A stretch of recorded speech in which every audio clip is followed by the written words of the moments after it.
see early 1930s Silex coffee maker. I'm kind of into good tasting coffee and years of trying different coffee makers. This has so far been my favorite. I currently use a newer coffee maker, a newer version of this, but I used to use this one more often, you know, a long time ago. The problem is that they don't make the rubber part anymore, so you know, you can't really, once this rubber part wears out, the coffee maker would be useless. So I stopped using it to preserve it. So as you see, you have the bottom part of the coffee maker. This part holds the water. And what's kind of cool is you have, I don't know if you can see it on there. This is actually made by Pyrex. So this is a very early design. They have this kind of a nice little bib on it. And it's under the brand name Silex. So you can see there's an 8-cup coffee maker. You can also see on the neck, Silex coffee maker. Yeah, so I believe this is made by Pyrex for Silex. I don't know the full history of it, but yeah, these are all the original pieces for it. So this is the burner. This part does the heating of the water.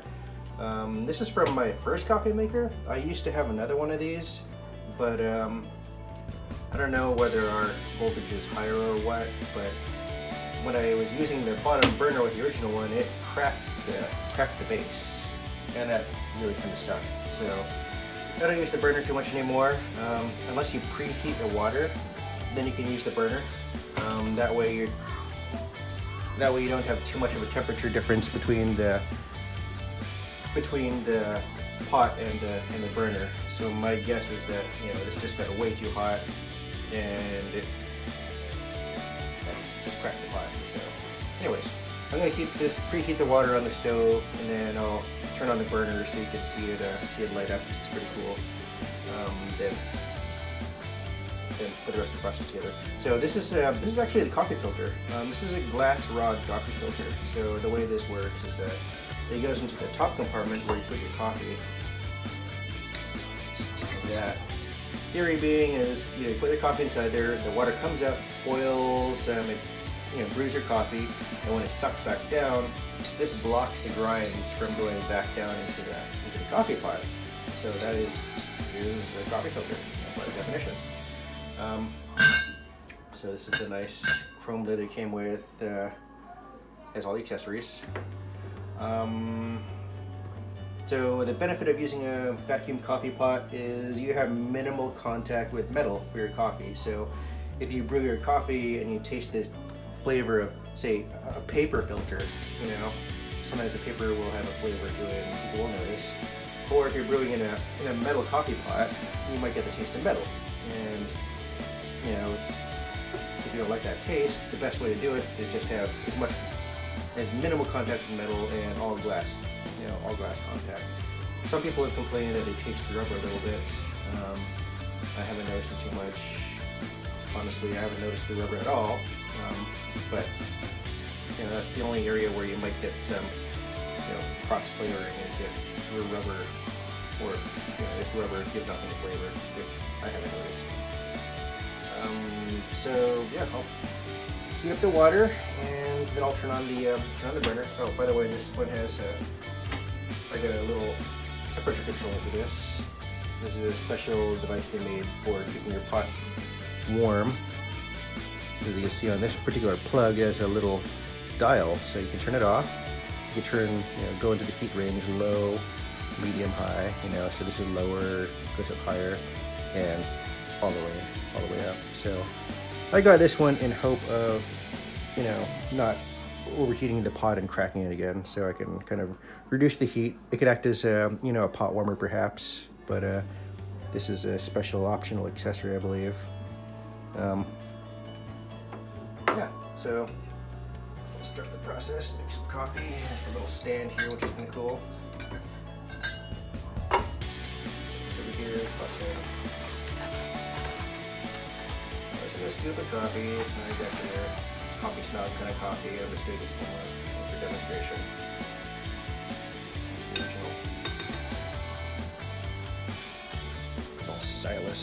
Silex scoop.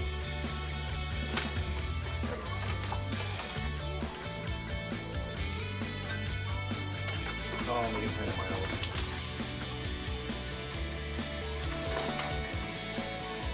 Anyways. Okay, we'll pause it and then it's going to heat the water and we'll start the brewing.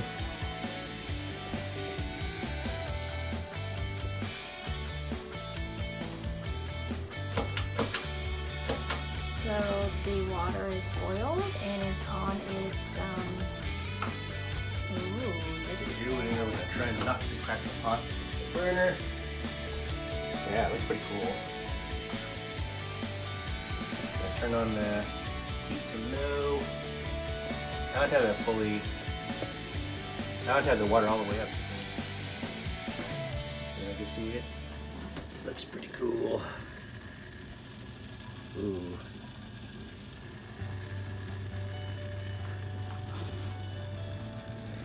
That's what these boiling coffee pots look like on the burner. And it's getting really, really hot, so I don't want to crack it. Yep, look at that. Okay. So it's time to put the coffee on. Try that again. It's boiling. Open the lid. Here we are. Coffee's already loaded. Now,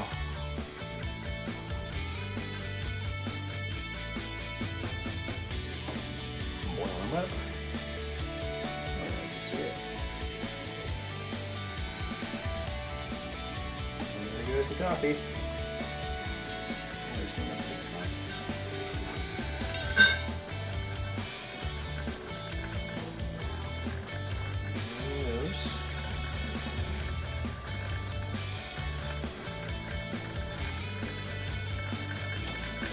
so the coffee is gonna slowly drip down towards the bottom. Coffee's brewing right now, and it's going to get sucked back down into the base as it cools off. It works on the principle of thermal expansion. So as you heat things up, the pressure increases, and it pushes all the water, which is the proper temperature for coffee making, up into the top. Because you want the coffee brewing temperature to be around 100, just to the boiling temperature of water. I like to stir it, because I'm picky. Stir it up so the coffee gets nice and vegetated up there and gets all the goodness out of it. Okay, so it's brewing, bubbling up there, laying up steam.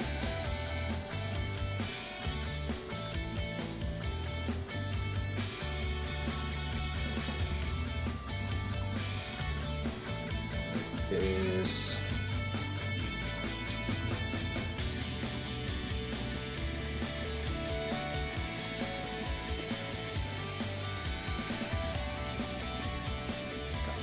taste it.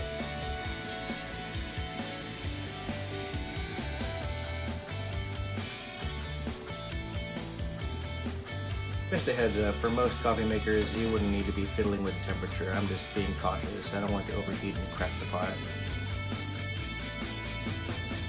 Most of the time, you just keep on letting it boil on your stove or something, and you don't need to fiddle with this. And we believe that back in the day, in the 1930s, the current or the electricity is like not as strong as today. Today, the wiring is better, so the temperature nowadays, because this thing is really old. So if we keep it on high, it will crack the whole entire coffee maker. Well, it cracks the base. Yeah. I'm guessing because I don't really use these bases too much. I have about 5 different types of coffee makers. I've broken about the same number, maybe about 5 coffee pots using the burners, and that's why I just stopped using the burners, because you're heating up the water and all of a sudden your pot breaks over the burner, and it kind of sucks. So I use the burners mostly just for display. I'm guessing, back in the day, I guess Kim was saying, they were maybe they had lower voltage in the system. I don't know, but these seem to get way too hot and crack the pots nowadays. So better you just use your just use a regular stove or a fire burner or something. Okay, probably good enough. So I'm going to wait for it to cool off, and when it cools off, it will create a vacuum down here, and that will suck the coffee back down. The burner's obviously very, very hot. We did spend a long time waiting for it, and it's also cooked up well. Or you can set it aside very carefully and let it cool down a little faster. You can see it's already getting cool and it's sucking the coffee back down. See it on the camera? Mm-hmm. So it's actually, when it cools off, yep, there you go. Your vacuum seal is still good. Now, if you want to buy these kind of coffee maker, you can get it obviously on eBay. eBay have everything. It's about $150. Oh, if you want to go for this exact style, like this old, it's pretty rare. The 1930s, big, with a narrow neck style. It's probably about 100 and something. They still make these today. I'm not sure exactly who makes them. Oh, you get the suction. There, see it's sucking the air down. They actually sucked all the water down. But yeah, they still make them today. They make new ones. They have a bigger neck, so you can stick your hand in there and clean it easier. In the 1930s, they had a harder time creating a vacuum, so they used a narrow neck, so the seal would be smaller. So it's easier to get a vacuum without a leak, but the problem is it's hard to clean. You can't stick your hand inside it to clean it. You have to use a bottle brush or something to clean the pot. So a little bit more practical nowadays, where you can stick your hand in there and clean it.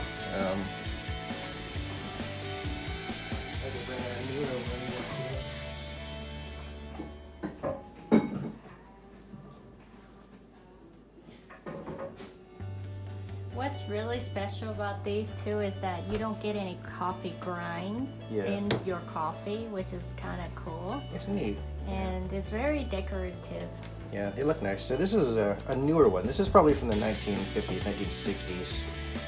They have all documentation and junk in there. But you notice, like, this is the way they make it today. They have a bigger top to it. And so you can stick your hand in there and do your cleaning. It's more practical. A little fancy thing where you pop the lid off, and pop the top off. The problem is these seals are a lot harder to seal, and there was a company that used to make these seals, like reproductions. This is a seal type T251-A. You see that? That's the part number for. It's a very common part number. Pretty much all the old coffee pots made by Silex use that. As you can tell, the seal has gotten hard and it's lost its vacuum. So I put a rubber band around here when I used to use this, and that would kind of compensate for the seal leaking throughout the top.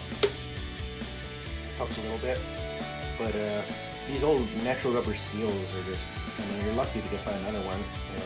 An original one is still good.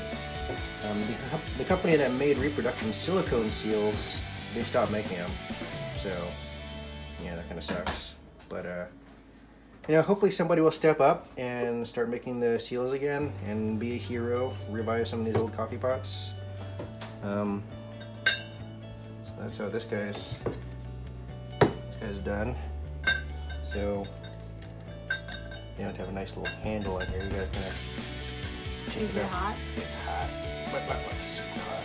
And the seal is getting old, so it's sticking a bit.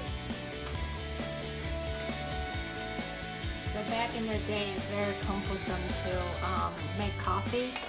Nowadays, you can just push a button and it comes out in like less than a couple minutes. But back in the olden day, you have to do a lot of stuff, and cleaning is also cumbersome too. That's why they have a little stand in here, because you don't want to lay it on the side. And also because everything is made out of glass, these things are super duper rare because people end up breaking them. Like you could just like turn around and it just fall off and it breaks. So that's another issue with these things, and also what make it rare. But it is pretty, it's unique, and this is what we want to share. Yeah. Good coffee. Cheers.